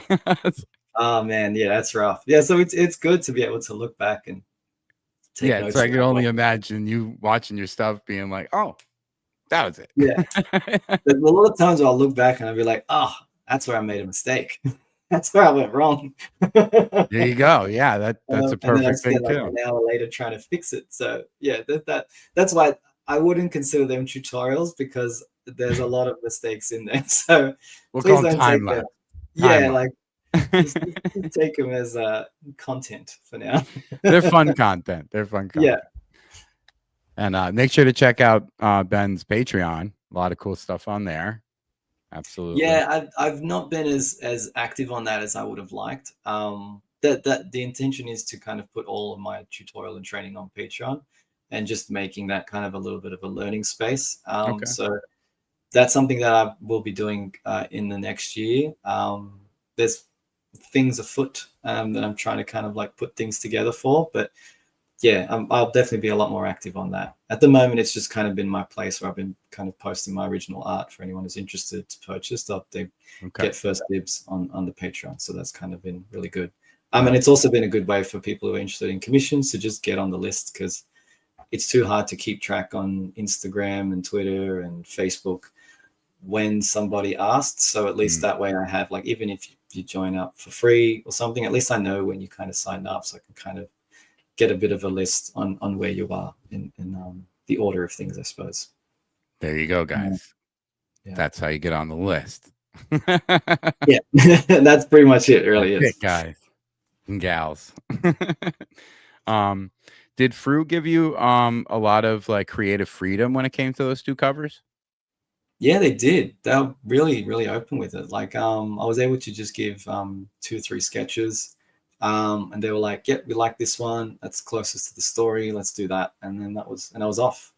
Yeah, they were very, very easy to work with. I've been quite fortunate. A lot of the studios that I've worked with, it might be the norm, but everyone's really cool, I guess. I'll usually send something through, and they're usually happy with one of the first things I send through, and then I'll send the color comp of that, and they're usually like, "Sweet, let's go," and that'll be that. So, which for me is huge, because I'm trying to get, keep the ball, moving. Like I don't have time to kind of go back and forth too much. So I always try and also deliver something that I know the client is going to be happy with. So that's another thing that I try and do. Like I say, I don't want to experiment too much or get too wild, but and something that I know the client will be happy with, then that'll stop too much back and forth and things. I imagine it would do that. Yeah. Makes sense. Did you feel pressure working on a legacy character with such a dedicated fan base? Yeah, definitely. Because I've met a few Phantom fans at cons, and yeah, they're fans. So, and it's spelled PHANS. Phantom fans. Yeah. So you gotta treat the character right, and there's certain particular things, like I was advised, like the way the mask on the face joins into the cowl, and the peak, and all these certain elements, like in terms of like the rings being on the correct fingers and things, which it's like every IP, right? The fans know their character, so you got to do it right, because they'll notice, they'll pick it up pretty quick. Yeah. I can only imagine how much they pick. Hey, that ring's supposed to be facing this way on that finger. Yeah, definitely. 100%. And you'll see them, like they'll comment when that does happen. So you want to avoid that as much as possible. But it's awesome. Like that's how it kind of should be. Like that's when you're doing a good job. If they're happy, then yeah, that's your job is to make sure that the fans are happy. So yeah, it's up to them, right? Well said. How does cover work compare emotionally and artistically to card art? Ooh. Cover work is pretty huge for me. Like, although I'm like a card collector, I've definitely like comics is something that I still collect like a lot, and I still read. So comics are huge for me, and that's always been kind of what first inspired me for art. Like Jim Lee's X-Men #1, looking at that book and drawing like almost every panel out of that, and yeah, there's a lot of comic has inspired a lot of what I do. So being able to have a foot in that industry is massive. So making sure that those images are striking, and that, you know, people are going to pick up those books because of the cover. Like, there's a lot of pressure in that. Like, really, like, the cover is kind of what's going to decide a lot of reasons why people will buy the book. So yeah, it's got to be good. So fingers crossed I got some sales for through. Fingers crossed it worked out. For artists trying to break into trading cards, comics, or fantasy illustration, what's your best advice? Draw what you love. I think that's the biggest thing. I think a lot of people get picked up on like, they get worried about, oh, I'm doing too much fan art, or I need to create original characters, or I need to do this, I need to do that. I think if you have a goal in mind that you want to work on something, just work on it like you're already working for them. Treat it as like you're already working for that company or in that IP. And the proof is in, like, one of the reasons why I believe UpperDeck picked me up is there was before doing the stuff for UpperDeck, literally 3 months beforehand, I'd done 2 pieces, which I'd say is still probably one of my best pieces. Was a Batman splash piece and a Wolverine splash piece, and they both kind of fit the aesthetic of like game art, comics, possible comic cover, possible trading cards, kind of sat in that space. And I thought, look, I'm going to create my best work of characters that I love, and fingers crossed someone appreciates it, right? And I believe those are the pieces that kind of got me in the door. Like, someone saw that, whether it was Emily directly or if someone had referenced it. I think those pieces are kind of like the proof that I could handle the IP. And then I was able to get the gig. Because, yeah, I think fan art's huge. I think it's really important. And a lot of the reasons we are artists to begin with is because we're fans of other artists working on IPs that we love, right? So we want to do what inspired us. So why not do exactly that? Like, work on the things you want to work on. And like, when you ask that question, like, what do I do outside of my client work? It's more of the same, right? Like, it's really the things that I love. And I think that's why the work shows, and that's why I get to continue to grow, is because I'm always pushing myself to this kind of like higher ideal that kind of started me on this path. So yeah, just do what you love, pretty much. Don't stop. Just don't stop. Yeah. Beautifully said. Beautifully said. So with that, fan art and like creating like a portfolio is still pretty key to getting noticed. Yeah, you definitely need a portfolio. You need to prove that you can do the work that they're going to ask of you. So like, concept artists will do like characters, and they'll do like a number of character concepts and, you know, turnarounds and such. And if you do that, then that's the only work that you're probably going to get asked to do. If you want to do comic covers, but you don't have anything that looks like a comic cover in your portfolio, then they're probably not going to hire you to do a comic cover, unless your art is just like on another level. So yeah, like, my idea is like, just do what you want to be doing, I suppose.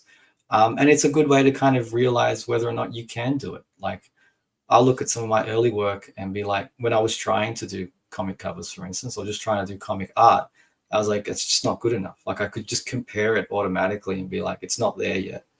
And so that's a good way to kind of gauge your own skill set and be like, okay, where do I need to improve? Is it the compositions? Is it my color? Is it the anatomy?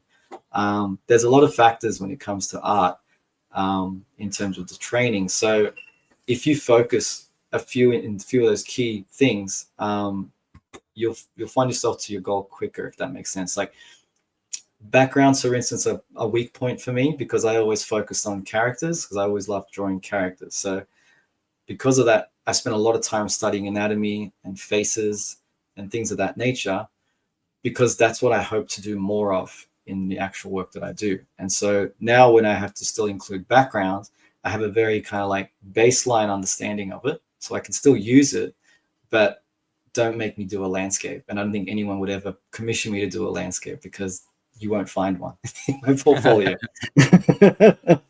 You'll find like little bits of, you know, background here and there, but you won't find an actual background as such. Yeah. Gotcha. Yeah. So what do you wish you had known early on?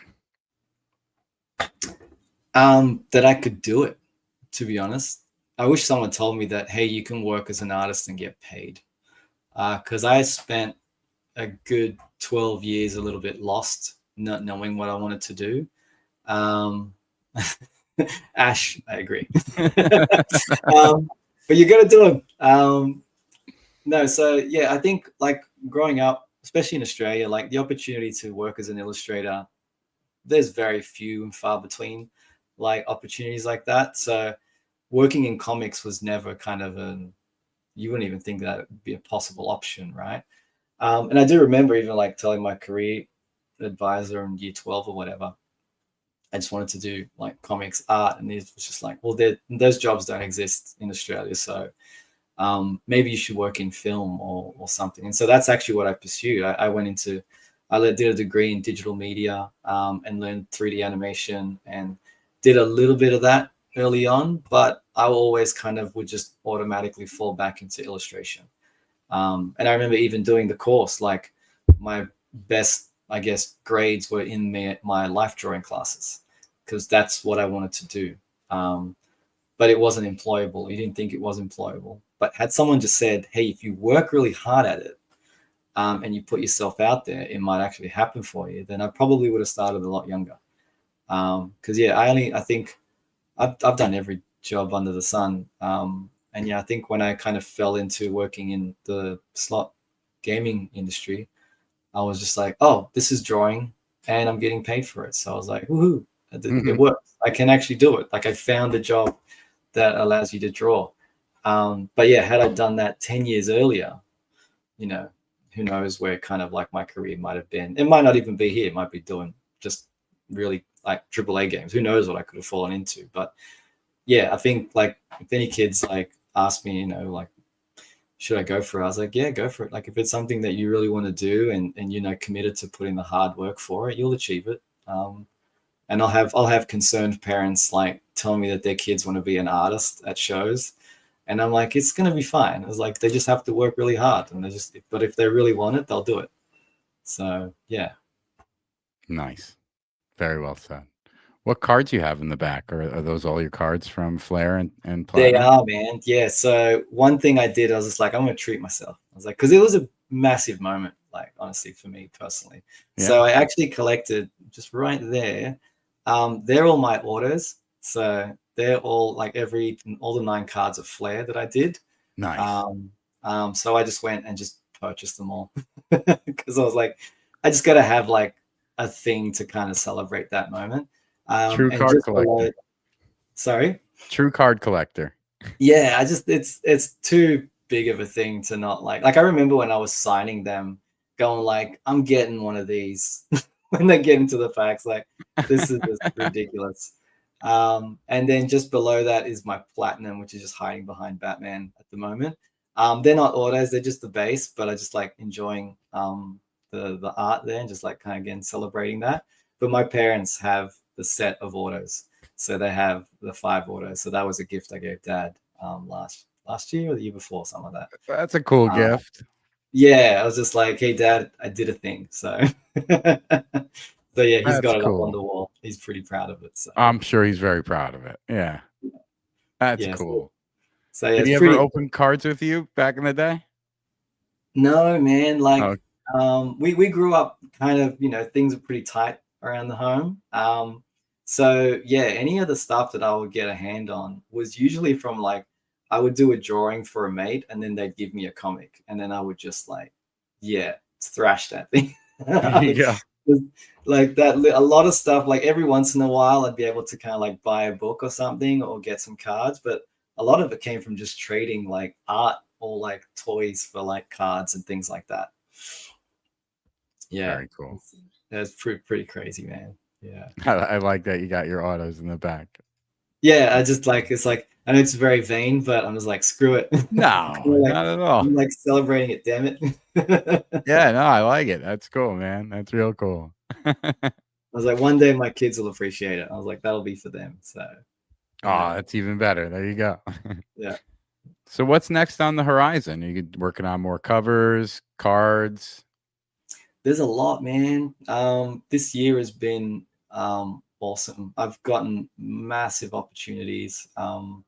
I just had a crazy thing this morning that I can't say anything about, but damn it, it's awesome. So I'm pumped. Oh, that's cool. Yeah, I've had some really crazy opportunities this year, and I'm really excited to see a lot of it probably coming out next year.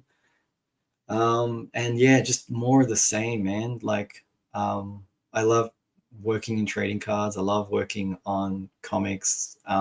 It's kind of my happy place. So more of this, please. And that's pretty much what I'm going to aim to do.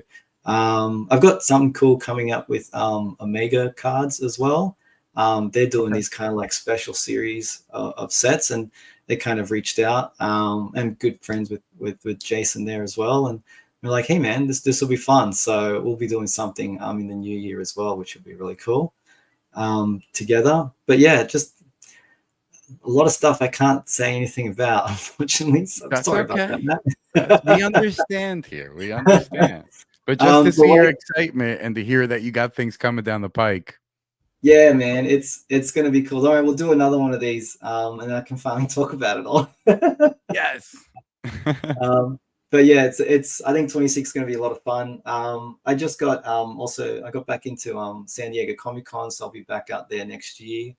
I might try and get to New York Comic-Con as well. We'll see if I can get my foot in the door there as well. I'd love to be in the States a lot more. So you know, there's not a huge comic collecting community here. So like I feel like a lot of my people are over there. So when I was at San Diego, like I was just in heaven. So more of that. I'm gonna try and get over to the States more next year. And yeah, it'd be cool to even like touch base and like see you guys, meet you all. So yeah, it'd be awesome. That'd be awesome. We go to New York Comic Con every year. And oh, it is? Ah, nice. Yeah. It's nice. We're outside the city, so it's 20-25 minutes with no traffic. With traffic, it could be an hour, but oh wow. Okay. All right. That just gives me an added incentive to go there. yeah. And I would love to see you at OAX in the future. You know, I know it's not for 2026, but 27, 28. We'll see, man. We'll see. It looks awesome. Like I love watching the vlogs from that show. It's so freaking cool.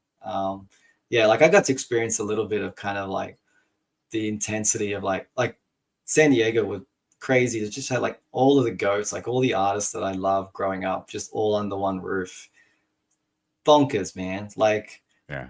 I was like starstruck. I saw like Silvestri and Jim Lee, and like my wife's like, go say hello. I was like, there's no one waiting. I was like, I can't. I'm not ready. I'm not ready. It's hilarious. So yeah, it's pretty an insane thing. And yeah, the vibe is so good. Yeah, I got to meet like Justin came down. Like I got to meet Justin from Spidey Hits there, and Matt as well, like Captain America Collector, and oh geez, the names are escaping me now. But yeah, I got to be like a ton of cool people there, which was awesome. Yeah, that's really cool. Yeah, Raj got a SDCC pickup from me. Yeah, that's right. Yeah, Goody's mate to come grab some stuff. So yeah, it was cool, man. That's really cool. So more of that. I'd love to be over in the States again next year. I will be in San Diego, but fingers crossed I'll be in New York too. Fingers crossed. Fingers crossed. Any dream IPs or franchises that you'd love to tackle in the near future? Oh yeah, man. I think a goal for me would to do like an X-Men cover would be insane. You know, I like to set ridiculous goals. So that's a ridiculous one. I'll just put it out there and like maybe the universe will bring it. But yeah, this pretty much to work on the things that kind of inspire me. Like I'd love to do Ninja Turtles. Like I'm a massive turtle fan, so do anything with that would be so sick. Yeah, I don't know, man. it's more of the same, but just kind of like just getting to do all the characters I kind of grew up with. Yeah, like Star Wars would be sick. Anything that's kind of like anything that I would purchase for myself. Like those are the things I kind of want to work on. That's cool. Yeah. What's your next convention that you're going to? I'll be in Melbourne next weekend, actually. So Melbourne, Australia, for OzComicCon's Christmas edition con. So that'll be fun. I'll be there next weekend. If there's any Aussies hanging about, come visit me there. Until then, I've got nothing else. I'm going to block in my next year one. But yeah, other than that, the next one would be San Diego. But I should have a few before that as well. Yeah, so that's nice. me. Yeah. Raj is asking, who's your favorite turtle? Raphael. Oh, I got a thing for red and size. So Electra, size, Raphael, size, Daredevil, red. I got a thing for red. Very cool. Very cool. Do you have any new print drops you're excited about? No, unfortunately. I've been quite busy with client work the last few months, so I haven't got to work on anything privately as yet. But I will hopefully get to do one more before end of year. We'll see. We'll see how the schedule goes. Like I said, something came through today, which I'm just like, okay, I'm gonna have to like clear everything. So maybe not. We'll see. But yeah, there'll definitely be more art coming from me. But I think a lot of it's going to be dropping 2026. So yeah. Very cool. Yeah. Awesome. All right. I'm going to look through the chat real quick and make sure that I have everyone entered into this giveaway. And I'm going to make sure. It would have been easier if for some reason it showed everybody, but I don't know why it doesn't do that. I'm going to add Ben here. Ben. Who did we? I know I saw somebody else that I do not think was in there. So I'll add that one. It's just a pain because it didn't do it for some reason when loving the comments. It's so funny. Oh, Tony? Tony's very yeah, just everyone is like commenting on rap. Donatello is my youngest favorite turtle, so yeah. And my eldest is called Leonardo, so get a sense of how much I enjoy the turtles. There you go. That's awesome. Man, my favorite was Michelangelo. Yeah, Mikey. Everyone loves that's. It's just like it's funny. Like everyone's got their favorite. It's so cool. It's just always interesting who everyone likes. You know what's funny is I think throughout my life, I mean, Mikey was always my favorite, but I related to certain turtles more. I guess when I was a teenager and full of rage, I was like, Raphael's my jam. And then, when I was a little older and wiser, I guess, I was like, oh, Leonardo's my jam. But I was always the crazy Mikey dude. I wanted to party and pizza. Yeah, it's good. It's got a little bit for everyone, right? I think that's what's perfect about those characters. Yeah, it's such a good series, honestly. Oh, yeah. Still going strong. It's so good. Like the recent animation they did, Mutant Mayhem, was just like so much fun. I love that. That was so good. Yeah, that one was good. I've been watching all of them, because you got kids in the house, so yeah, they watch it. But I've been trying to make sure that I keep up with all of them because I've enjoyed it since I was a kid. I heard they're gonna do the Ghostbusters again, the real Ghostbusters. That was a great cartoon. Oh, that'll be fun. Did you watch that one as a kid? I did, yeah, I did. Yeah, I watched it all, man. That would be awesome. Yeah, that one was so much good stuff. It's crazy just how much good IPs were created in that period, right? 80s, 90s. And like it's still strong, it still resonates, and it's coming back. And like, yeah, there's some new stuff, but like, I feel like that old stuff, I'm biased, obviously, but I feel like that old stuff's kind of better. It is. And you know what's crazy that you're saying that? Because I agree. I've been seeing a lot of people choosing now to raise their kids watching that instead of what's on TV now. Yep. That's exactly what I've done. Like, I've got the kids watching, like, I literally like just got all of the old cartoon sets and just go through it. We just watch them together, and it's awesome. I was like, I love going. Like, X-Men '97, that was awesome. That came out like the perfect timing. So like my kids and I got to enjoy that, and then go back and watch some of the old episodes. Like, so good. It was such a great experience that I watched that as a kid. And then I was able to sit down in the living room with my son and watch it like a Saturday morning cartoon experience. Right? It was awesome. In time, we'll be like grandparents watching our kids, watching it with their kids. It'll be like 3 generations of Turtles fans watching the next evolution. Yep. And it's like, wait a minute. All right. So let me just make sure.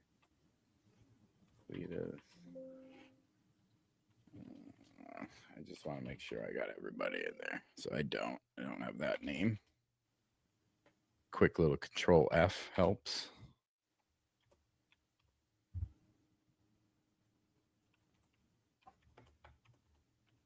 Okay. And I think there was just one more name I needed to add. And then we're going to run this giveaway, guys. And remember, this giveaway is just, you know, I was going to do this at 300 when the channel hit 300, but I just want to be grateful to all of you. I appreciate you all who've been here on the ride so far. And when we hit 300, we'll do the Dr. Doom. But just for you guys who are here and staying strong, hanging out in the live and catching the replays, I appreciate you all. All right. So with that added, we are now at 115 entries. Okay. Ooh. So I'm going to share this. This is nice. Again, this is everybody off the channel that subscribed. That's public. So I was able to see your name and add you. And anyone who was here tonight who entered Pound Ramble on. So again, this is I'm thankful for you all. I'm thankful for Ben being on the show and the continued support in the community with the channel.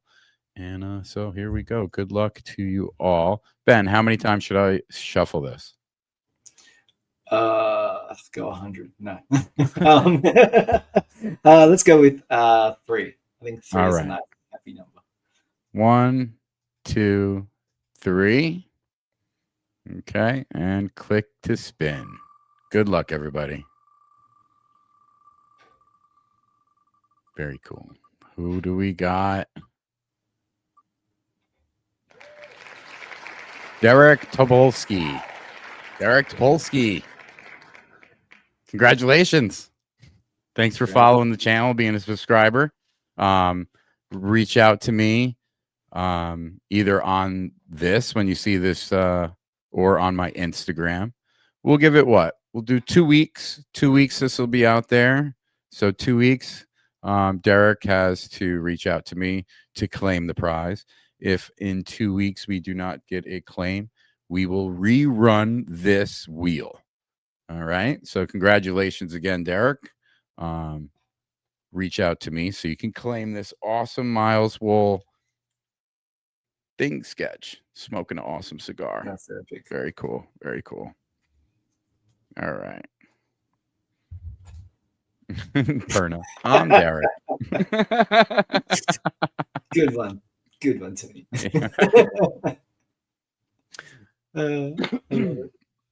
Well, thank you all tonight. So from MarvelCards to Warhammer stories to oil painted covers for the Phantom, Ben Bradi continues to grow, evolve, and push the boundaries of his craft. His voice as an artist is unmistakably his own, with textured, imaginative, and deeply rooted in his passion for storytelling and cards. You can explore more of his work at benbradi.com and follow him online at Bradoart. Keep collecting, keep creating, and as always, my friends, ramble on.